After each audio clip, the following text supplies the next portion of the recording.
Prime Minister, welcome back to JLR Solihull.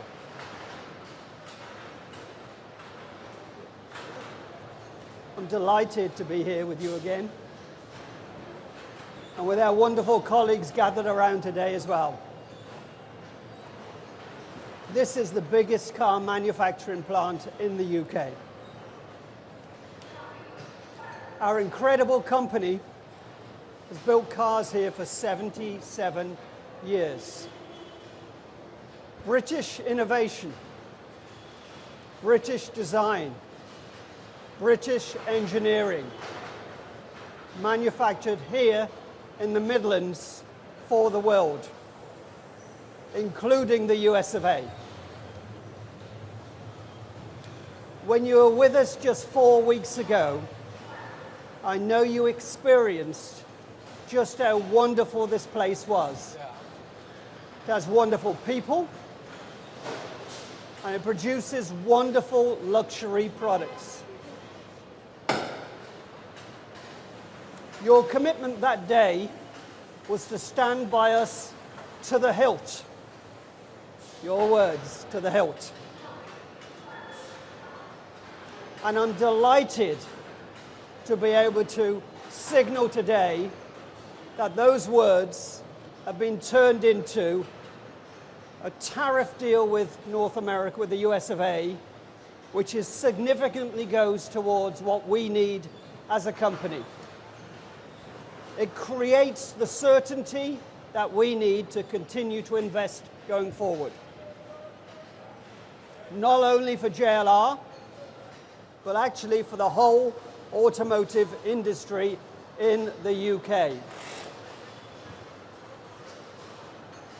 In the last hour, I've witnessed your discussion with President Trump, where you finalized that deal. On behalf of 45,000 people in this company, 250,000 jobs we support in this country, thank you. I'd like to personally thank your team also, who I know have worked tirelessly to get this done over the last several weeks. We look forward to the continued work we can do together. This is not job done for the UK, but this is significant progress, and we thank you so much for that. On behalf of our wonderful people, our great British brands, the UK automotive industry, and this wonderful nation, I'm delighted to welcome you to say a few words. Thank you. Well done to you. Thank you, Adrian, and thank you to all of you. It was fantastic to be with you what was just a few weeks ago, and really fantastic to come back. Just a few moments ago, I spoke to President Trump, the President of the United States, and I'm really pleased to announce to you, and I wanted to come to you to announce that we've agreed the basis of a historic economic prosperity deal. And that is a deal that will protect British businesses and save thousands of jobs in Britain. Really important, skilled, well-paid jobs. It will remove tariffs on British steel and aluminium, reducing them to zero. It will provide vital assurances for our life sciences sector, so important to our economy, and grant unprecedented market access for British farmers without compromising our high standards. And for the great British cars that you make here, that we see all around us, this deal means that the US tariffs will now be cut from 27.5% down to 10% for 100,000 vehicles every year. That's a huge and important reduction. And I know from when I was last here how much that will have been weighing on your minds when you knew the size of the tariff that would otherwise be in place. And to get that decrease was hugely important to me. And I can tell you, my teams were working really hard on this deal night and day for weeks. I was working with them, And in politics, what matters sometimes is who you have in your mind's eye when you're making these deals. Who do you have in your mind's eye when you're taking decisions? And what I took away from here last time was you and the brilliant work that you do, and had you in my mind's eye as we did that. And we've got scope now to increase that quota as we go forward. So this is not fixed. This is where we've got to. And all of these tariff cuts will come into place as soon as possible. And that's really important as well in relation to the work that you're doing and the brilliant cars that you make. And as Adrian said, I was here with you just, as I say, a few weeks ago, and I promised you that I would deliver in the national interest. And today I'm really pleased to come back here to be able to look you in the eye and to say I've delivered on the promise I made to you. And that's why as soon as I knew this deal was coming in today, I said I want to come back to JLR to talk to the workforce there for whom this means so much.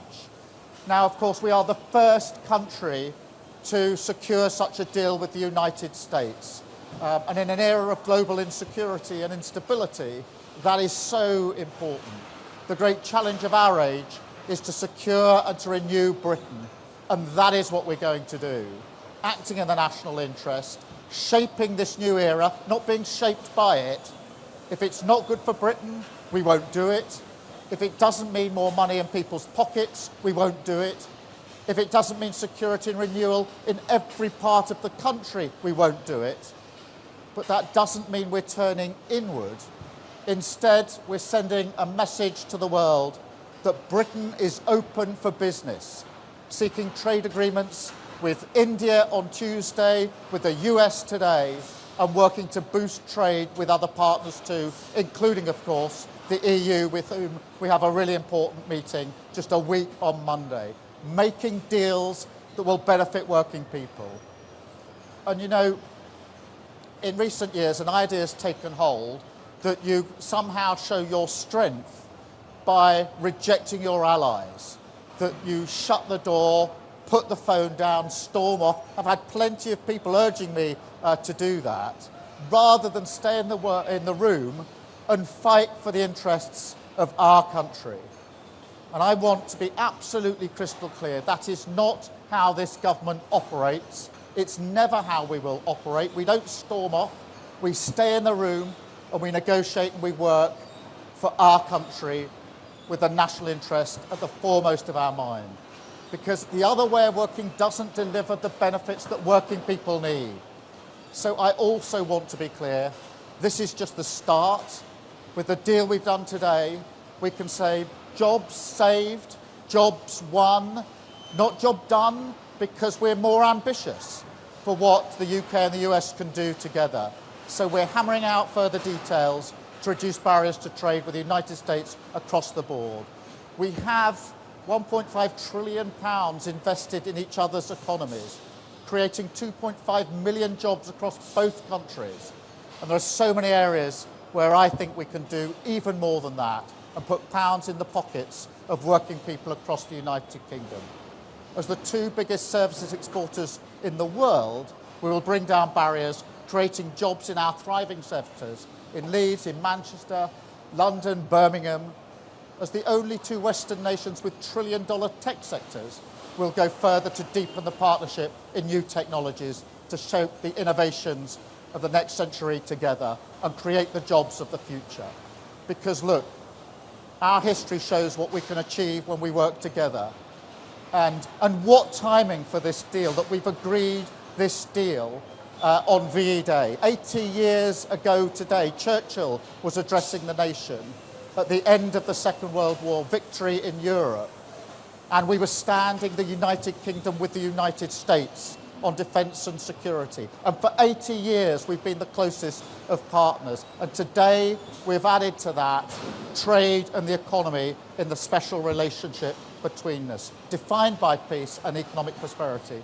So it's fitting today that we renew the bond on the 80th anniversary of VE Day. I'm going to take some questions in a minute, then I do want to spend some time with you because I know how important this is for you, and all of your work colleagues here, all of your families, who I know will have been worried about what is going to happen. Of course they're worried. They're proud of what you do, worried about what might have happened, but not just you and your families, but your communities and all the other jobs that depend on the work that you do here. You're iconic. We're proud of what you do. And when I promised you we would do whatever we needed to do to get to a position where we could ensure that your brilliant work continues and thrives in the future, I meant that. It was a promise made and a promise I always intended to deliver to you. And I'm trying to catch everybody's eyes because, as I say, in politics what matters is who are you thinking about, who have you got in your mind's eye when you're having those conversations, whether it's President Trump just now or last night halfway through the Arsenal game, or whether it's the teams negotiating as they've been over weeks and days, particularly intensely in current days. So thank you here for being with me today. I will try to talk to you some more in a minute, but please, through you, if I could extend that to all of your colleagues here. I know they'll be on different shifts, but I hope this will give them the well-earned boost that they absolutely deserve. I will now take questions from the media. I've got a list here. I think, Chris, I've got you first. Thank you, Prime Minister. Chris Mason, BBC News. Prime Minister, this is a... Can you just a little bit louder, Yeah, Chris? I'm so sorry. Prime Minister, this is a freeing up of trade conditions with America compared with where we were, but is it better than, say, 6 months ago, given, for instance, some tariffs are still there? Well, Chris, the question you should be asking is it better than where we were yesterday? And I think if you should come out when you finished asking me questions and talk to the workforce here, because what this does is to reduce to zero the tariffs on steel and aluminium. Look how important that is. Reduces massively from 27.5% to 10% the tariffs on the cars that we export. So important to JLR, actually to the sector generally, but JLR in particular, who sell so many cars into the American market, proudly do that. And of course, it also includes on pharmaceuticals some really important measures. Obviously, we don't have tariffs yet, but we've got within the deal significantly preferential treatment, whatever happens in the future. So this is hugely important for our pharmaceutical sector as well. In addition to that, we said we had red lines on standards, particularly in agriculture. We've kept to those standards. The SPS red line is a red line that's written into the agreement. And so I think if you put that package together, you can see that it's a significant step in the right direction for our country and our national interest, and for the very many thousands of jobs that will now be protected, saved and enhanced by the fact that we've done this deal. And I'm really proud we have. And I know people along the way were urging me to walk away, to descend in a different kind of relationship. We didn't. We did the hard yards. We stayed in the room. And I'm really pleased to say to the workforce here and through them to the country how important I think this deal is. Thank you, Chris. Robert, I'm coming to you next. Prime Minister, all the polling shows that the British people think an improved trade deal with the European Union is more important than a US trade deal. The British people are right, aren't they? Well, Robert, you're already minutes after this deal with the US still pushing me back to shouldn't we choose between the US and the EU? No is the answer to that question. I genuinely believe that we can have a good relationship and agreement with the US and a good relationship and a good agreement with the EU. That's why the red lines have been really important in the way that we've negotiated this. But look what we've shown this week, that through patience, through pragmatism, through not doing politics as performance, but doing politics as the serious art of negotiation. We got a deal 48 hours ago in India, which of course also deals with car manufacturing, by the way, so there's discussion to be had there. We've got the deal now with the US. We go on Monday week to the EU-UK summit, but I've always said that the strength of the UK is being able to deal both with the US and the EU on security and defence and on trade and the economy. And that's the basis on which we've moved forward. And I think the workforce here would say to you in very loud terms thank goodness you didn't take the advice of others to walk away from the negotiations with the US, because it would be they that would pay the price if we had done that, and I wasn't prepared to let that happen. Thank you, Robert. Beth, Sky News. Thank you, Prime Minister Beth Rigby, Sky News. Back in February, when you did a press conference with Donald Trump in the White House, he said, we could end up with a real trade deal where tariffs wouldn't be necessary. We'll see. Those were Donald Trump's words. And you've come out, and yes, you have a concession on cars. You have a flat tariff still of 10%. Are you disappointed with that? Is this just the start?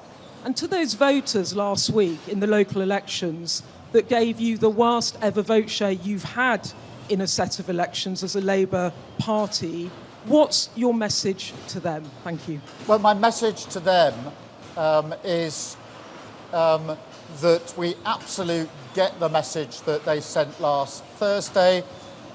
We will remain focused as ever on the national interest, and I have them in mind, I have the workforce here in mind when we make the decisions that we make. I don't make them for my sake, I make them on behalf of working people across this country. And in relation to this deal, yes, we would like to go further in relation to tariffs, but I think it's really important that we've been able to get this deal over the line now, because in that way we've been able to protect and save and enhance jobs right here, right now. And that reduction from 27.5% down to 10% makes a huge difference to firms like JLR and the decisions they have to make about the future, decisions that I want them to make about the future. Steel and aluminium obviously been in the news hugely in recent weeks. To get that down to 0% as well is hugely important. Pharmaceuticals is one of the most important sectors in our economy, and therefore there's nothing to get down at the moment because there isn't a tariff, but if there should be, to already have got into a position of significantly preferential outcomes will, I know, be a welcome relief to them. So I measure this by the reactions of those that are most affected by the tariffs, which is the workforce here, it's those in pharmaceuticals, those that are working in steel and aluminium. But look, there's a huge ambition here. There's a lot in the deal about tech. We are two of the leading economies on tech. There's a huge amount we can do on tech as well. So we want to go further. We want to go further in those areas and on tariffs, keeping our red lines absolutely in place on SBS and on food standards and agricultural standards, because that matters so much to us here in Britain. Thank you, Beth. Paul. Hi there, Paul McElroy, Channel 4 News. Afternoon, Prime Minister. Look, business needs certainty. President Trump is no stranger to changing his mind on a whim. What assurances can you give business, give the workers here, that despite what you've agreed today, we're not all going to wake up to a post tomorrow that effectively rips all that up? Well, we've been negotiating this text for a long time. I had discussions with Donald Trump along the way, including discussions last night. We're clearly in agreement. There is a written text. This is reduced to writing. That text will be available. So this is an agreement that is absolutely clear. We've worked well together. We respect each other, the President and I, and we trust each other and have trusted each other through this process. Each of us mandating our negotiating teams to get the best deal for our respective countries. Both teams have fought hard in tough negotiations, and we've arrived at an agreement that I went through with the President last night, and we've just agreed moments ago here at JLR. So clear agreement in terms, and these tariff reductions to come in very short order, making a material difference to the lives of very many people across the country. Thank you very much. I've got Noah. Noah. Noah from The Sun. Hi, Prime Minister. I was wondering if you could please spell out for us what your strategy is going to be to get those 10% tariffs down to 0%. I know you're talking a lot about today being jobs saved, not a job done, but a lot of people will be thinking 10% still isn't good enough. We're worse off than a year ago. How are you going to approach negotiations going forward, and how long will it take till we get to 0%? I will approach the negotiations in the same way I've approached the negotiations with India and with President Trump to get to today's deal. With India, I met Prime Minister Modi at the G20 in Brazil. We agreed that we would get our teams to work together at pace in a courteous, respectful, business-like way. With President Trump, we've operated in the same way, not walking out the room, not slamming doors, but staying in the room negotiating. The same with the EU, respectfully negotiating in relation to the summit that we'll have a week on Monday. So we'll do it in exactly the same way. But please do not underestimate the significance of the tariff reductions today, because these are measured in thousands of good, well-paid jobs across the country. And that really matters. That's at the heart of everything that I believe in. And I believe that serious, pragmatic, in-the-room negotiations acting in the national interest are far better than performative politics, people slamming the door, floundering out, being performative but not actually delivering for working people. And I'll continue in the same vein. We've had 2 trade deals this week by acting in that way, and I think that shows that serious pragmatism defeats performative politics any day of the week. Thank you. Mikey from the Mirror. You mentioned tech a couple of times. JD Vance has on a number of occasions said that one of his red lines is concessions on our anti-hate speech laws. How have you managed... what, sorry? Anti-hate speech laws. How have you managed to talk him round on that? And very quickly, if I may, I think you'll admit that this wasn't what you were expecting to do today. Donald Trump has been struggling to land his arguments on tariffs. Have we been bounced into this by a president that needs help out of a hole? Well, look, I mean, in terms of free speech, I've been really clear throughout. We've had free speech in this country for a very, very long time. It's one of our foundational principles on which we're all very, very proud, and that will long, long be the case. There's nothing in this deal that impinges on that in any way whatsoever. In relation to the timing of this, no, not at all. Our teams have been hard at work for weeks on end. I've wanted to get a deal over the line. I make no, I'm not ashamed of that. I wanted, because I knew how important it was, particularly for JLR, that we got a deal, that we got it over the line, and we got it over the line in a timely manner. The last thing I wanted to do was deliver a deal that didn't come in time for those that desperately need it. So, no, I didn't know the exact day. I wouldn't have been having my phone call with President Trump halfway through the second half of the Arsenal PSG game had I planned it better. But that's the way it turned out. That's the discussion we were having late last night about how we proceeded with this deal. And I'm really pleased to be able to come here today. And actually, to be able to do it on VE Day is really significant because, of course, the US was standing there as our ally 80 years ago today. So today is an opportunity to reflect on the fact that today we stand together as allies on security and defence. Of course, there are no 2 countries that are closer on security and defence, but now we add trade and the economy to those issues where we're the closest of allies, and I'm really pleased about that. And then Hugo. Thank you, Prime Minister. Hugo Jai from the iPaper. Just the other day, President Trump threatened to put tariffs on the film industry. Obviously, Britain has a huge film sector. Have you asked him to take that threat off the table? What did he say? And if he hasn't taken that off the table, how are you going to stop that becoming a reality? Well, obviously there aren't any tariffs in place on film at the moment. And of course we're discussing it with the President's team. We'll take the same approach as we've taken on other issues, whether it's tariffs imposed, which we've been able to reduce, or potential tariffs in areas like pharmaceuticals or film. We'll take the same approach because for me what matters is acting in the national interest and making sure that everything that we do is good for working people in this country. And whether it's steel and aluminium, whether it's car building, whether it's pharmaceuticals or film, we are brilliant at these things. And therefore I will act in the national interest and have those discussions on film as we've done on other issues with the President. Thank you all very much indeed. Thank you. And I'll now talk to some of the workforce, if I may. How are you all?